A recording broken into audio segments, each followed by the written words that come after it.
Hello, hello. It looks like a couple of us are joining in. All right. We are almost at time, so we'll get started at time. And yeah. Welcome.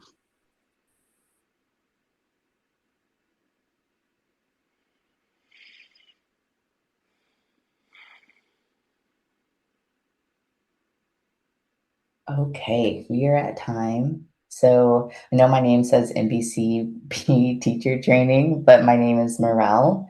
I am the hello, Justine. So my name is Morel. I'm the head of marketing and development here at Mindful Birthing, and I will be leading this conversation of sustaining a mindful birthing practice. And before we really get into the meat of it, we're going to do a 2-minute sit. But before that, I kind of want to explain a little bit of like how the Zoom is and like what we're going to use versus like what we're not going to use. Um, as we go through the conversation, you can always go into the chat and drop questions there. So if you want to do that during the end of the event, we're going to be doing a Q&A. Hi, Joanna. We'll be doing a Q&A and we'll be filling from those questions from the chat. So ask as many as you want. Like there's never not enough. So just know that that's the thing. And then you can always react, so there's hearts and happy faces and smiles, and do those at any time. We are all here to just support one another and be in this community together, supporting and uplifting one another. So, yes, those are like the big things. You can also do closed captions, and it should be live closed captioning, so you can actually hear and read at the same time, which is really great. But those are kind of the big things that I just want to say. And then this is being recorded, so just be mindful of that. It will be going on YouTube. If there's any part where you feel uncomfortable, or I can try to figure out how to edit things, or you can keep your camera off and I can edit this part out. But just know that this will be shared on Razuku and on our YouTube for people to be able to watch. And with that, we can just do a 2-minute sit. I'm going to get my timer up and kind of checking in with ourselves because it's been a day or it's been an early morning, depending on where you are in the world. So we can just sit with ourselves and we can get started now.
Okay, and that is time.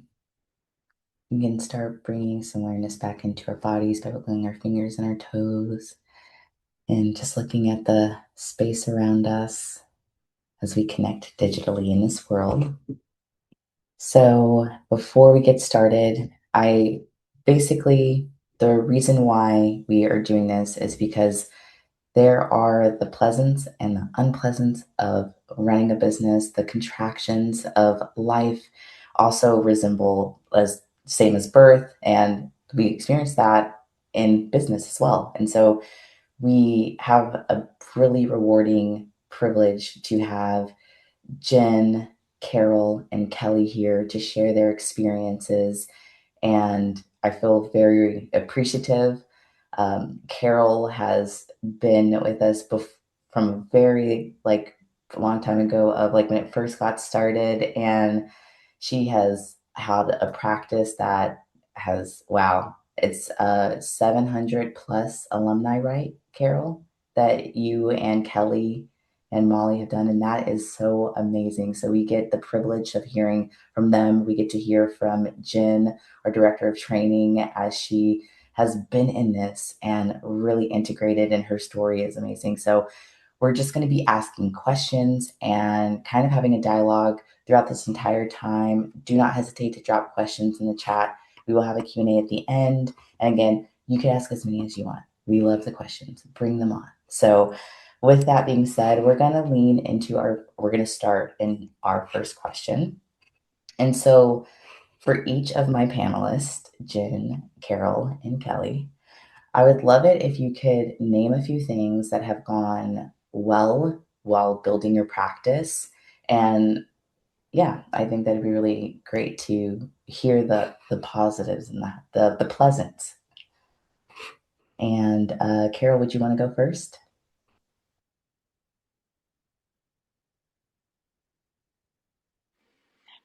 If I must, yes, I can do that. Okay. Uh, If uh, yeah, that's fine. Um, yeah, it seems like a long time ago that we started building this. Um, and what went well, this is going to sound really interesting, and it was really interesting for us, but what went well was the way in which the curriculum delivered with the students who took our class. So we've been pretty faithful to the curriculum, and I don't really think I understood. Yeah, how could I understand the impact of what doing the training was like until I witnessed it? And a lot of my our first students, were my patients and clients. That's really how I recruited, in part, and friends. So I would know intimately. Sometimes I'd be at the birth with them, and sometimes I would just hear from other providers. So um, that that was that's what went well. As long as we stuck to the curriculum, it kind of sold itself through the community. Yeah. Oh, that's so beautiful. It's such a Jen, some of us have been in your cohort, and just the when you really, I remember you telling us that story of following the curriculum of like for a couple of years, you had like kind of switched a little, and then when you saw the impact. So that's, Carol, it's so amazing to hear that like you had that similarity and that connection. Um, I guess I'm sorry, Carol. I hope I didn't put you on the spot, but I guess I'll let between Jen and Kelly, which one of you would like to go next? You'll go, Kelly. Okay, great. Hi. I just wanted to piggyback on what Carol said. My teaching partner and my mentor, Carol, was my first MBCP teacher because I came to this curriculum when I was pregnant with my second baby. And Carol's co-founder of Mindful Birth Philly, Molly, was also they were team teaching at the time. So I was their student, they were my teachers. And what I wanted to say about the curriculum is that uh, I guess it's a silly way of putting it, but it never gets old. And that has been, that is the strength of it. But as a student, as a continual student of Nancy's, I can never get enough of it. So what I wanted to say about what has worked in our business, but for me personally, it has been the opportunity to have mentorship from Carol and from Molly. And I took it with them as a student. I trained with the foundation, with Jen and other faculty. And then I was pregnant with baby number three, and I took it again. I took the full 9 weeks again. And I also took a refresher course that Carol offers to our alumni in that same pregnancy. So I just was like, more mindful birthing, please. Um, and then when I joined them to teach with them, I shadowed Carol. We were still teaching online at that point. It was 2023. And I shadowed one of her classes. And then later that year, I co-taught with Molly twice. So three total classes that year. So to see the 9 weeks unfold over and over has been so foundational for me as a teacher, as a new teacher, and to see different cohorts come together, bond over the curriculum, over their mindfulness practice, over awaiting a birth and becoming parents. Um, yeah, it really never gets old, but um, I think that is why we all love it and believe in it. But as far as my journey into teaching it, I I can't imagine um, not having access to such a skilled teacher like Carol and Molly as well. And I think that has been um,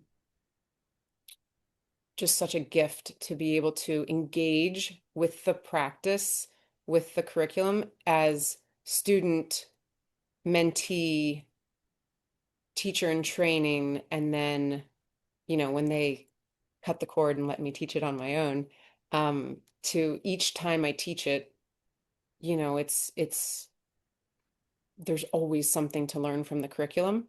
So I know we all know how rich it is. I just wanted to say something about the mentorship that I received and that the Mindful Birthing Foundation also provides, but that I don't think you can have enough access to it because it's always new. Yeah. Wow. Thank y'all so much for sharing. And then, Jen, if you'd like to add on. Thank you. So happy to see all these faces. Um, Definitely, you just reminded me, Kelly, of when Nancy said that before she started teaching MBCP, she took MBSR 7 times or something like that. It might have been 9, 10, because back then there wasn't a teacher training. And so she was basically doing her own master's program with MBSR. Nancy Bardicke, the person who wrote Mindful Birthing. So, yeah, you just reminded me of that. And so much of success in our own teaching careers has to do with seeking out those opportunities for ourselves and finding ways for us to keep being taught by other people, keep being mentored. And that has sure been true for me. Um, in terms of what has gone well, like from a business perspective, I bring a slightly different angle because I only teach at a community health center. And so participants don't, we've set it up so that participants don't pay to take the classes um, since 2014. So for 12 years, we've been able to get grant funding for all of the classes that we've taught to hundreds of our patients and community members. And so, and I only did the first one for Donna or for free. And that one I felt like it was appropriate for me to do it for free because it was sort of part of my training. But the rest I have gotten paid through a grant. And it's been helpful to apply for grants around perinatal mental health because we know that mindful birthing or MBCP, the names are um, interchangeable at this point. And in fact, the foundation, under Morel's incredible wisdom and guidance, has moved from calling it MBCP to calling it mindful birthing so that it can become more of a household name. The same way that MBCT, mindfulness based cognitive therapy, has changed to, I'm not going to remember the exact name, something like mindfulness in life. If any of you know, feel free to unmute and tell me or just put it in the chat. Um, we're making it a little bit more easily accessible for folks in terms of remembering the name and not having to remember the acronym. Um, so, Morel, we appreciate you. And you might still hear those of us who are trained in MBCP using it interchangeably. But if you're able to move toward mindful birthing, that would be wonderful. So, in the research on MBCP, we see less depression post-course, postpartum, and now we have research that shows even 8 years later, less depression for parents who take mindful birthing. And so we can apply for and get grants to be able to teach this because it is healthcare, as far as I'm concerned. And we've also been really successful. For 5 years, we had a grant that was focused on the mental health of children ages 0 to 8. And that's based both on the decrease in depression research, but also on the infant maternal attachment. It's a gendered word because the research was gendered, but it's really robust data on the impact on infant parent attachment for people who take mindful birthing. So there are lots of opportunities inside an institution as well. If you're willing to do the sweat work that it takes to kind of make connections with the development department, present a new program to a board, whatever it is particular to your own institution, there are ways to offer this for free. And so in most of my classes, because our health center is mostly immigrants and refugees, most of our classes, we have at least 4 countries represented in the class in terms of where people were born. And I have also pretty much stuck to the curriculum, at first as an experiment, and now because it has worked over the past 12 years. Awesome. Thank you so much for sharing that, Jen. And it's like it just shows the uniqueness of it all, of like just the different paths that we can go down even within this perinatal space of offering this to people. And I think I guess I do the marketing and the development here for mindful birthing, but I was thinking also of like what's gone well for us of like building partnerships within here. Like I really try to like change from like thinking of like competitiveness of like, but instead being like, can we collaborate? Can we come together? And like you would be so surprised at like how many people want to connect and like want to build relationships. And I'm kind of like an introvert, like awkward person in real life. So like I'm sometimes have a hard time of like being like, hi, how are you? Like, da, da, da. But it's like as I've been doing that within the birthing world, it's like I end up like connecting with people that I never thought I'd connect with. And I'm like, oh my, like I told Carol and Kelly, I'm like, y'all are my friends now. Like you just have no option. And I mean, hopefully they're okay with that. But it's like that, building that community in this space, I think is something that's been really great as an organization too, of like things that can go well. Of like, we can't forget that we all like, look at all of us here.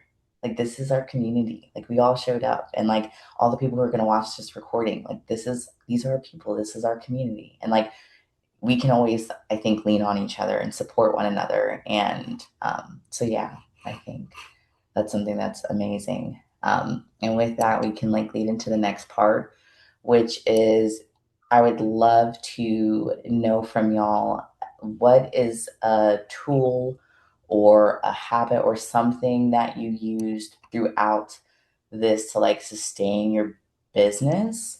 And I'd almost love like a two-parter for this. And so like I can talk a little bit longer, so it gives you time to think through it. But like almost like the what's the habit or the thing that you do when it's the pleasant, when it's the time, it's like, oh, or it's like the time of that, and then versus like the contraction where it's like the unpleasant, the discomfort, and like what are the tools or the habits between those two things?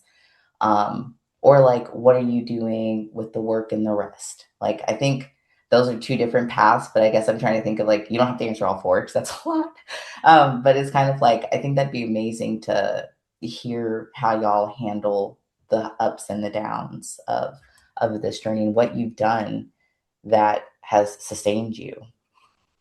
And any three of you can go first. I can start this time if you want. That'd be Um, I also just really wanted to acknowledge that we have some very senior teachers in the audience here, and I really appreciate that you're here. It's kind of goes along with the lifelong learning, and but also I know you have a lot to offer because I know you, and so as we're answering these questions, we will have this Q&A at the end, and if you want to jump in and talk about anything that has been great for you that you'd like to share, we can all learn from you too. So just thank you for being here so much. Um, I will say that, and this kind of goes along with the answer to the first question. Um, one thing that has really helped things to go well is to work in community with community health workers who are language and culture congruent with our patients, and also medical providers who refer people to the class. And so that's been really good. Um, I think that I know we're going to get a little more into practice in a little bit, but for me, whether things are going really well or whether things are a bit challenging, if I feel either extreme, um, or if I feel like I'm going toward either extreme, like some disappointment or some excitement, um, one thing that really does ground me in the moment is the three-step breathing space. um, and so it just helps me to be more where I am while I'm actually teaching. So noticing what it is that's here, coming to one breath and then coming to the whole body. And it takes 3 seconds, but it really helps. And the other thing that's been so helpful is reminding myself that I can have beginner's mind and bring flexibility to this whole thing. And one of the best examples of that, I think, was I in our health center, one thing that's a little bit different from what I've heard from other teachers is people will come in to any class. So maybe they'll show up class 4. They've never come before, but they couldn't come because they couldn't get out of work and now they're here. And so we just start where folks are. So one time I had a woman come in the middle of the all day for the first time. And she brought her neighbor's kids. And she said she and her husband were in an argument and I had to take them. So can we all just stay? And they were little kids. And it goes back to, for me, having a practice and just, yeah, of course they can stay. Let's go out in the hall and talk about what we're doing. And the kids between ages like 3 and 9 were walking back and forth, doing walking meditation. And yeah, and at the end of the day, she was saying it was one of her best days that she's had. So just bringing that spirit of flexibility has been really a gift, in terms of doing this work. Yeah. Yeah, thank you. Thank you for that. Yeah, it's like the and also. I really appreciated both those pieces, Jen. Whichever Carol or Kelly, whoever wants to go next. Um, well, just because I have a little bit more of the long view of our business, I'm talking more about like what has worked for getting people to the class because we haven't um, had we go out and we are offering our class to the whole Philadelphia community. And um, so I guess the thing that came to me when you were talking, Jen, was just causes and conditions. Like over the last 10 years, there's been so many things that were not in our control and things that were in our control. And, decisions that we made that maybe helped.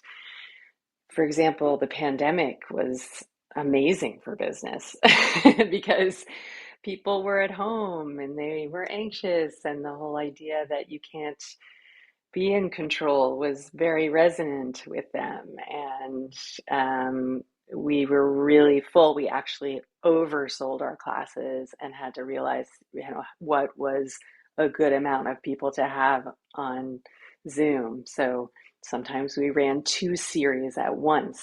We just did that once. That was hard.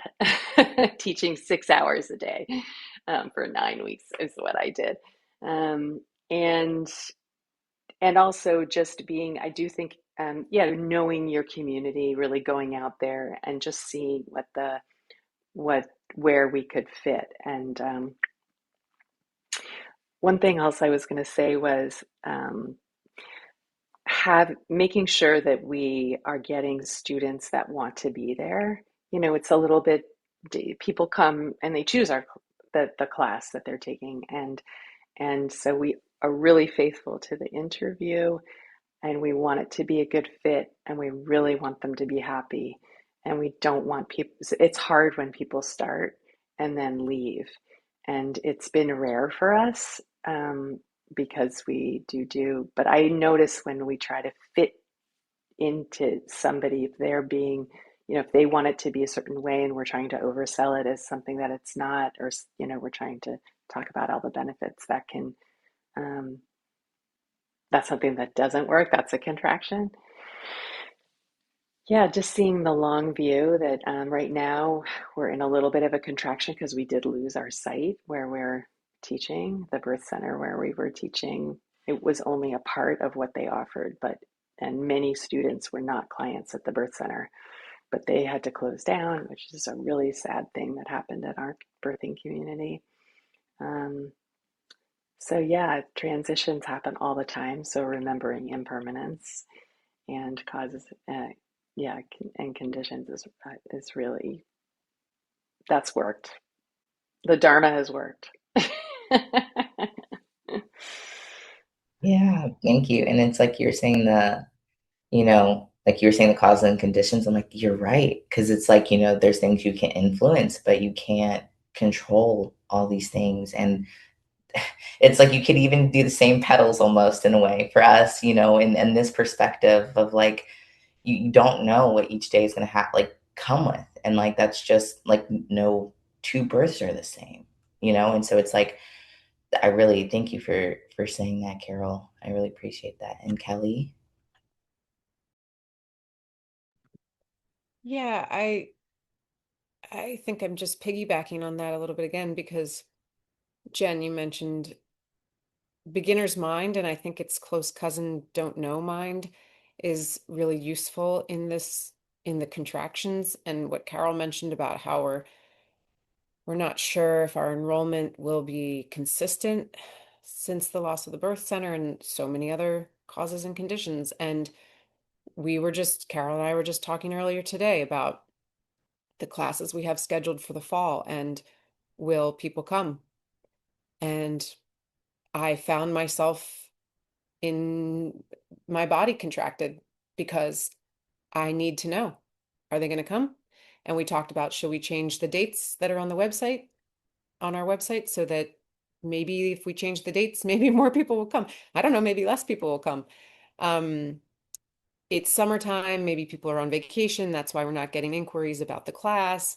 And I can just feel all the tension. And so, Carol, since we talked earlier today, I was practicing with don't know mind because I realized, one, I can't control it, whether they come. And this was also really helpful. I just heard earlier this morning, I heard the meditation teacher, Sharon Salzberg, on a podcast, and she was talking about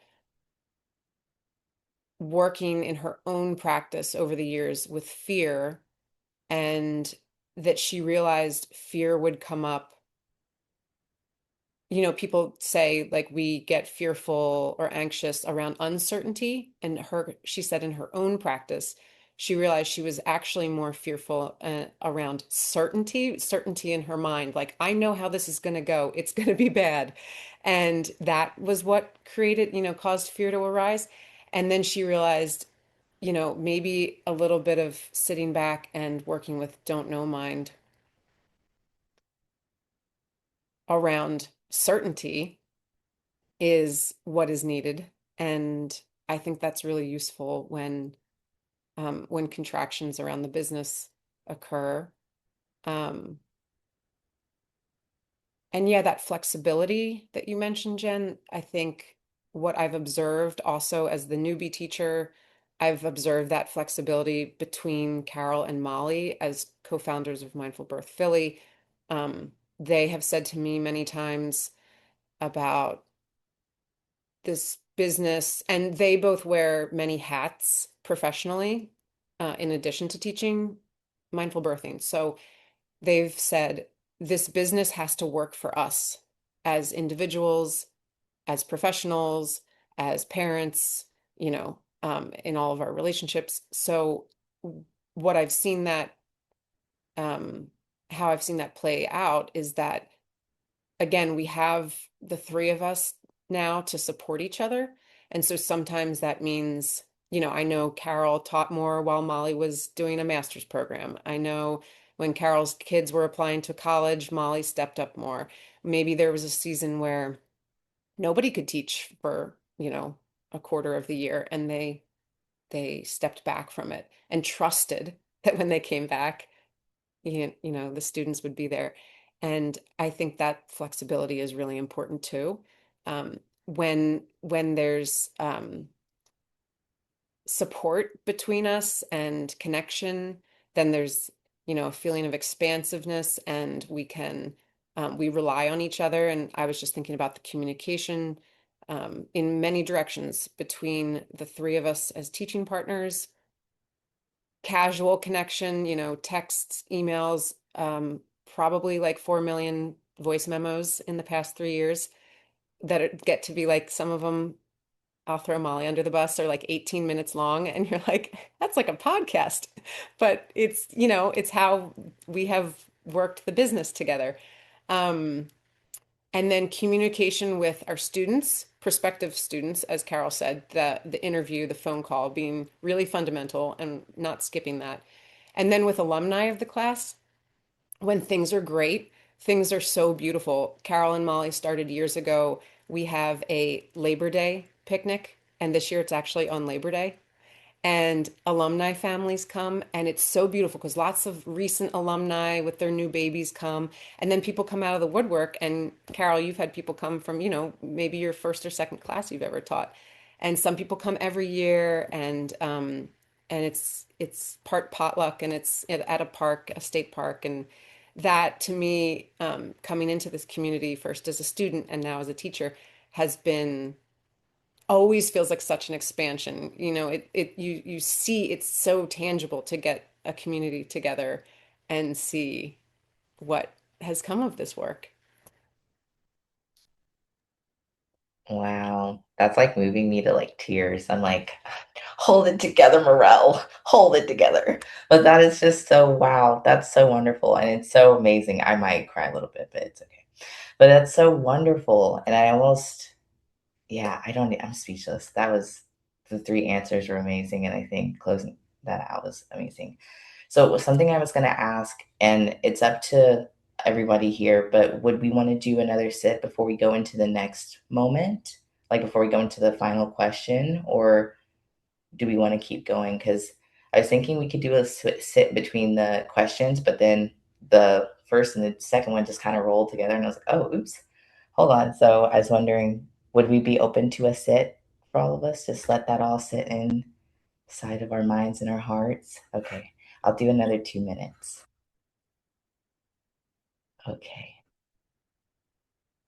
and we can start it now.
Okay, bringing awareness back into our bodies, wiggling our fingers and our toes,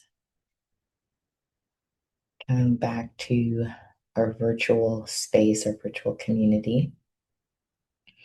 And so I was going to hand it over to Jen to do this third and final question before we go into the Q&A. Or actually, before the Q&A, I'll offer up some tips for business. But yeah, Jen, are you ready to lead this part? Yeah. Awesome. So for our last panel question, what mindfulness practice has been resonating with you recently, and how does it help you stay with the hard parts of this work? Thinking about the tough moments, what tools from your training do you reach for most?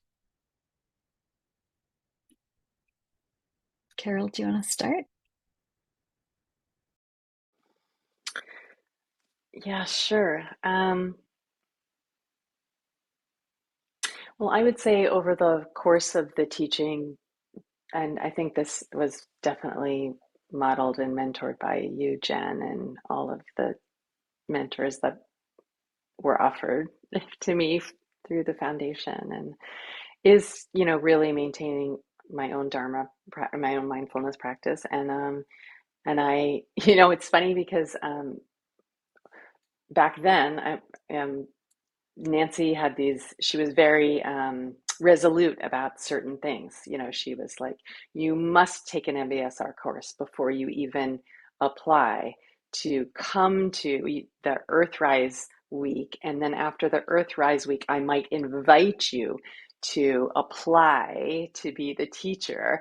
And then and I was like, oh, okay, well, can't I, nope, sorry, I don't care what you've done and how much practice you have, and if you're a Reiki master or whatever, which I'm not, but I heard her say that to someone once who asked if she didn't have to take the MBSR course. And one thing she said was, I don't know if this is still recommended, but we have to do at least a 5 to 7 day retreat every year as long as you're a teaching. And I don't know if that's still recommended, but that has been really important for my own practice and my own teaching. And it was also like a great way to tell my partner, my husband, like, I have to go on a retreat. Nancy said it, like, and that says more about me than anything else. But so I have really done that, and just like all of this, it's slow transformation, and it's like on horticultural time, and yeah. So the last couple of retreats, I've really focused on metta retreats, and that I ran kicking and screaming into those retreats. And so once I was there, I just really got, it really, there was a reason I was, running and away from those. I was much more like cerebral doing the ones that were for MBCP teachers and, mindfulness based teachers, NBI teachers, things like that. So anyway, so that's really what sustains me at the moment. Um, but I would also say that the mindfulness practice that helps me is actually doing it with our students. And we, over the years, have done many things to sustain our our community. Right now, because it's our 10th year, we're offering a weekly live sit, and once a week, just a half hour sit. And It's at the end of the year, the 12 months, and it's a lot to, show up every week at the same time, and for people to depend on you. I have so much respect for people who do any of those things, and especially teachers. And I didn't want to go yesterday. It's on Wednesdays, but the same people came, and of course I was not, you know, as prepared as sometimes I usually am. There was some aversion, and I said, "What would you guys like?" And a person, of course, said, "I want some metta." I was like, "Okay," and I, it was like so healing and sustain. I mean, it was like an incredible experience actually to do this practice and do it with them. And um, what came out of me was like really surprising and such a gift. And so, if we didn't have that kind of yeah, that incentive to like to really we do this for our our sangha, and each other. Like, if there's a reciprocal nature of it, and I really felt that yesterday. It was like, it was really, yeah, it was good for my practice. It was good for my life, really. Yeah. Carol, thank you so much. And if anyone doesn't know, metta is a word that is translated to mean loving kindness, which you don't have to feel loving or kind to practice, but it's a practice of friendliness, of goodwill. So yeah, thank you so much. Kelly, do you want to answer that same question?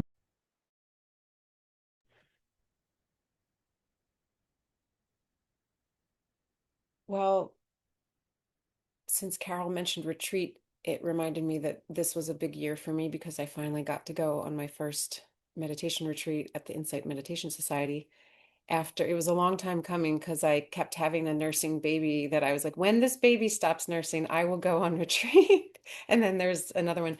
But it was very meaningful to go on that retreat. For my practice, for um, reflection, um, personally, professionally, um, to disconnect from the world, to give up my phone, to not have contact with my husband and kids. It was a really worthwhile experiment. I tried really hard not to have so many thoughts on retreat, like, I will use this when I teach. I will teach like this. These teachers are amazing. I will do this. There were a lot of future mind moments. Um, but yeah, day to day, I feel like practice, um, because I have little kids at home, it feels like a refuge. It feels like Sometimes I am I am stealing away to have a few minutes to practice. Sometimes practice is interrupted. Sometimes, because our teaching partner Molly taught me this, like sometimes you just practice in the middle of the living room and people climb on you. And that's how your practice is today. And it doesn't have to look a certain way or feel a certain way. It is. And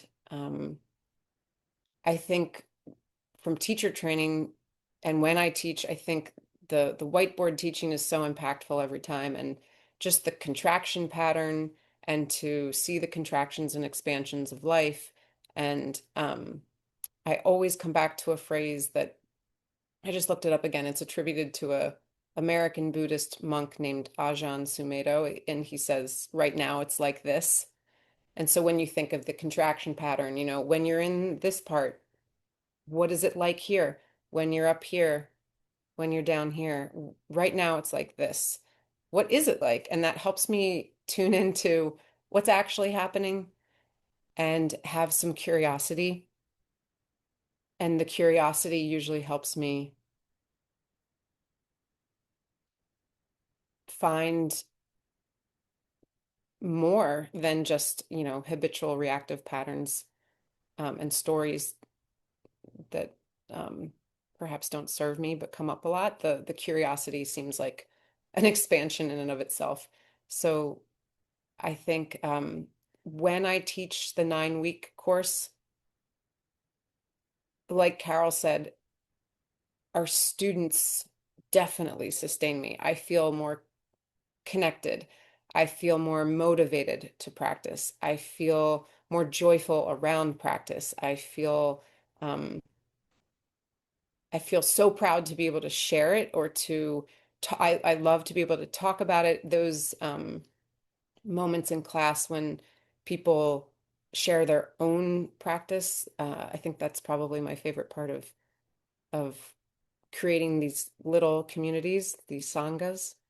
Each time there's a new cohort, so it always feels really sustaining in that way. So it's nourishing.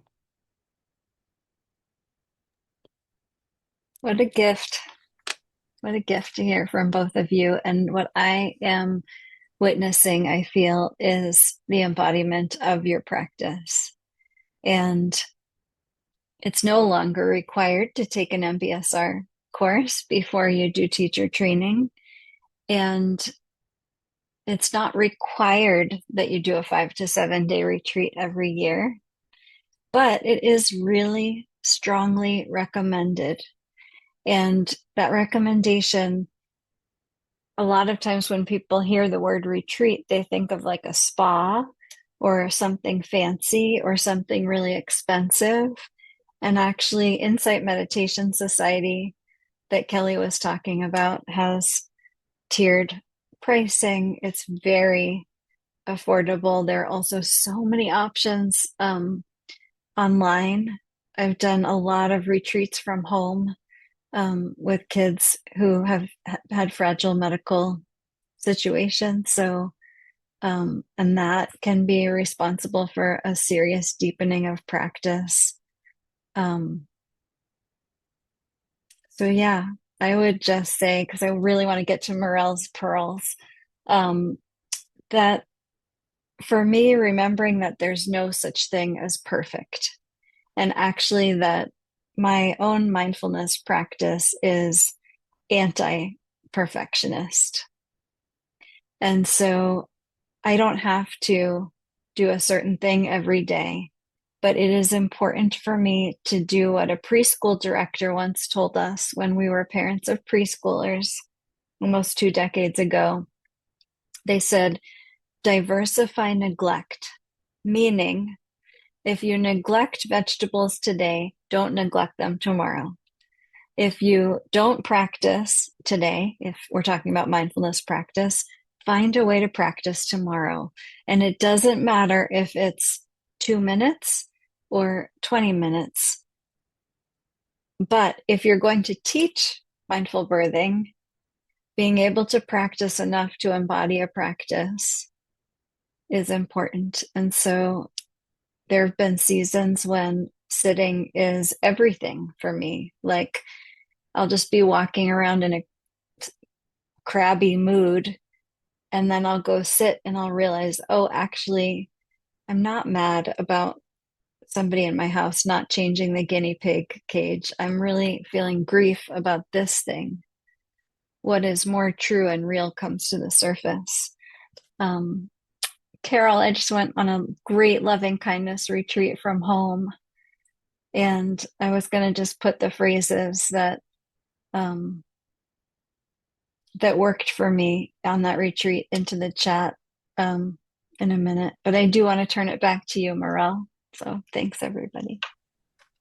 Thank you all. I feel like by the end of this, like I'm gonna leave out of here and I'm just gonna be bawling because I'm like, this is just my heart so happy.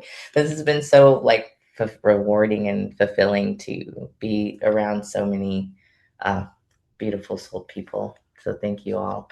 Um, but yeah, so I was just gonna in the new year, we'll be doing like a marketing AMA, which is like a ask me anything where anyone can come on and ask any type of marketing. But I wanted to like leave with some like things that you can do now. And the first thing I want to say is when like building a business from the marketing perspective, because I'm putting on my little marketing hat on now. And one thing that I always think of is like there's seasons to our work, right? Like we have the contractions, we have the work and the rest. And like I think Kelly, I think you spoke on this, and I think you did too, Carol, of like different seasons. People are in different phases of their life. Like June and May, like we noticed that like people are their kids are getting out of school now. They're having to figure out where kiddos go, where they go, how that all works out. And so it's like maybe you notice those dips, and it's kind of like you were saying to Kelly of like as you're looking at the contractions of like, oh, what happens in this month? How is this something that's repeated or it's consistently shows up in this way? Or maybe when kids go back to school, like you notice there's an uptick, or during the holiday months, like people are, taking off a little bit more so they can have the time to sit at home and do this.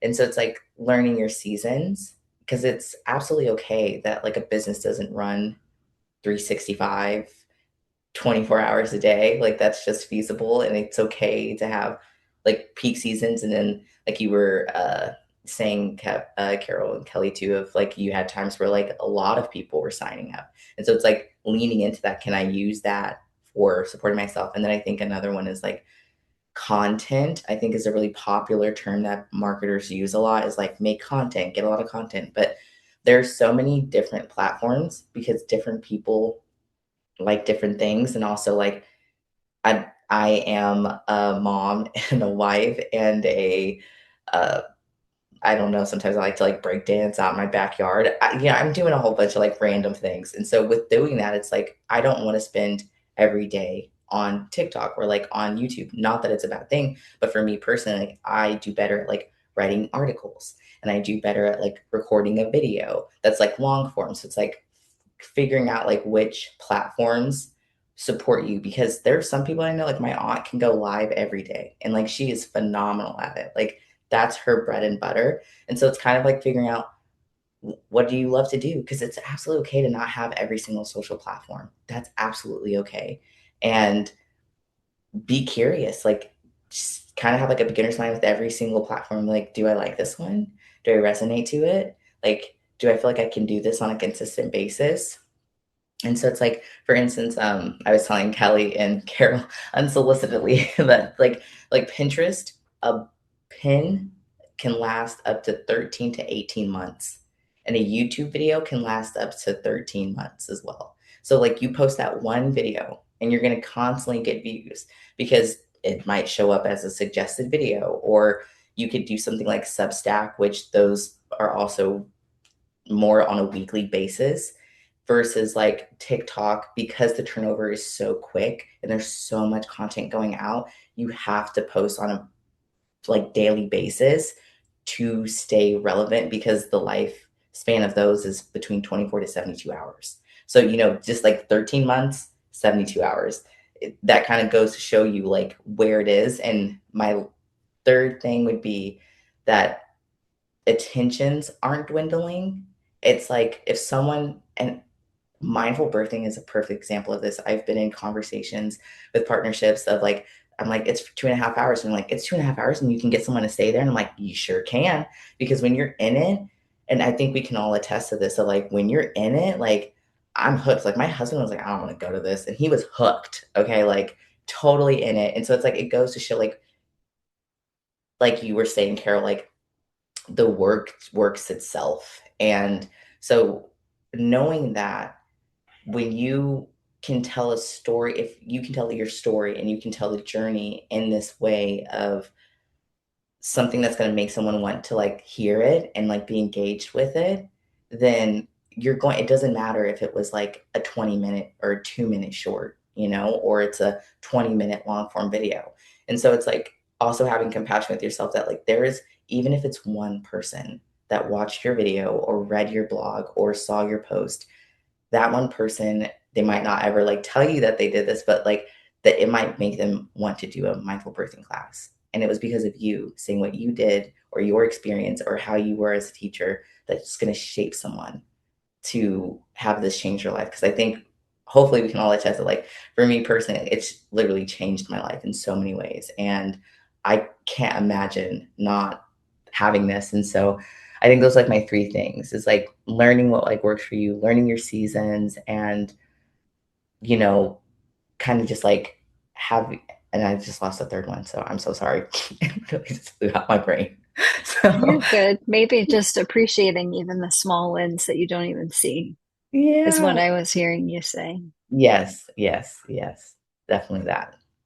So yeah, I think we can lead into like the Q&A. And I think like you were saying, Jen, I would like we could even have it as like a conversation where we're just talking, just because there are teachers in here who have been doing this um, for like multiple seasons, multiple contractions. And so yeah, I know there's no questions in the chat. So like we can do whatever. Yeah.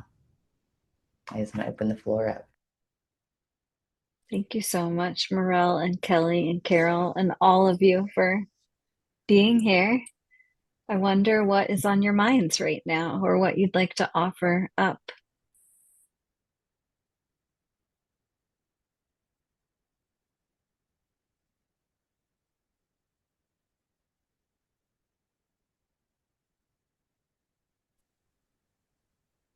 Um, Hello. I just want to say that I'm I'm teaching in a also in a community group where we don't have a lot of money, and I cannot have a life just from this. And this is what I want to do. I'm also a doula, but I'm wanting to do less and less doula work, and I'm getting older. So I want to kind of jump into something that would be sustainable for me. And yeah, so I don't know. I kind of know and don't know where to start. So if ever some people have some cues, and I'm on Instagram and I don't really like posting things. I'm trying, but so if ever someone has something to offer. One thing that we did early on is to help, to get to know our community is actually we would do, I think we did this once, but it was a high value. We did a workshop for doulas, and there were a few midwives that came. And so, and I think we may have offered it for free. I can't remember, but it wasn't short. It was sort of 3 or 4 hours where we had practice, and maybe we did the whiteboard, and it was in a yoga studio. So it was like a nice retreat for them. And I would say leverage your community. Like I don't here in Philly, there's a lot of networking that goes on among doula groups and among midwives, and we all are, you know, friendly and helping each other too. But that was great for us. Yeah. And I see Christy maybe said yes, she did that too.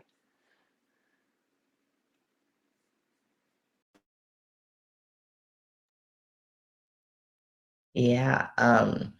Something that I would say to Joanna is um, about the Instagram, like I would definitely say like experiment with like other platforms, like maybe writing blogs. Like there's a platform called Substack, and it's literally just for blogs. And it's crazy. Like I know a couple of people that monetize with blogs on Substack, or just um, or they can get like consistent people subscribing to their Substack. So there's like things like that, or YouTube. That one also has like I think long form videos are 13-month lifespan. So like you can make one video and it's going to work for you for like over a year, majority of the time, especially like within our field.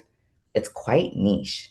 And there's not a lot of like online like YouTube content because I'm like hunting this stuff down. So it's like if you like to just pop and you could literally use your phone, pop on and just you could go on a rant of just like the things that you've experienced, or you could say like I had a recent class and in this class I learned these lessons, or I had to adjust things, or this is how the curriculum really shaped these different people that were in my class and it's affected me in this way. And so it's like finding those pieces that inspire you, that make you want to do this. Like you said, I want to do this full time. Like that story is going to connect with someone, and that might be the way that they find you and build that trust and that connection with you.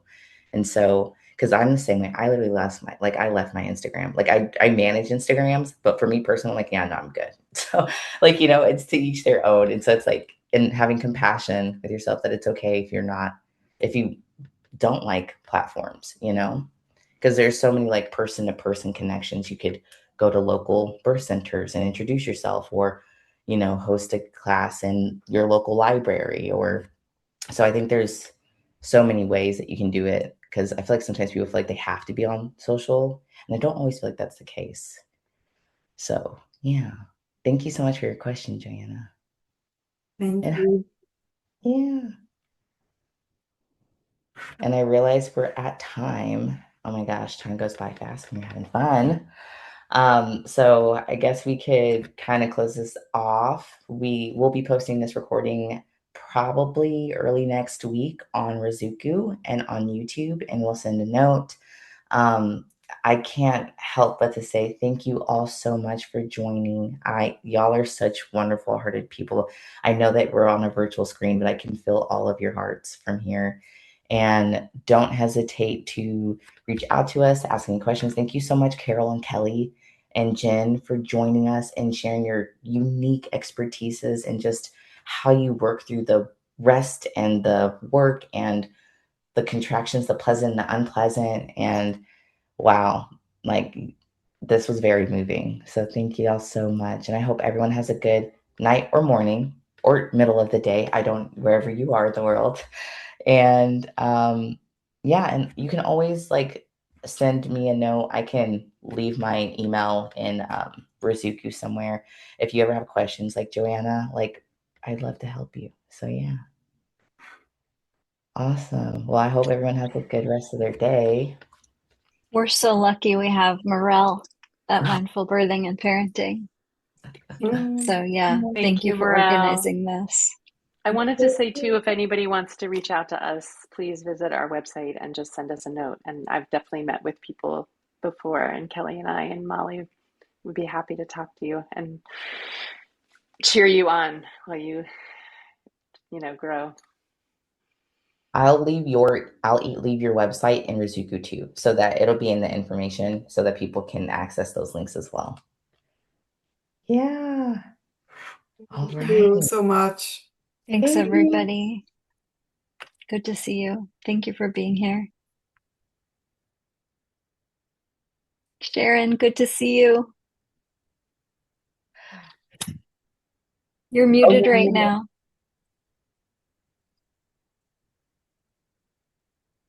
We can't hear you.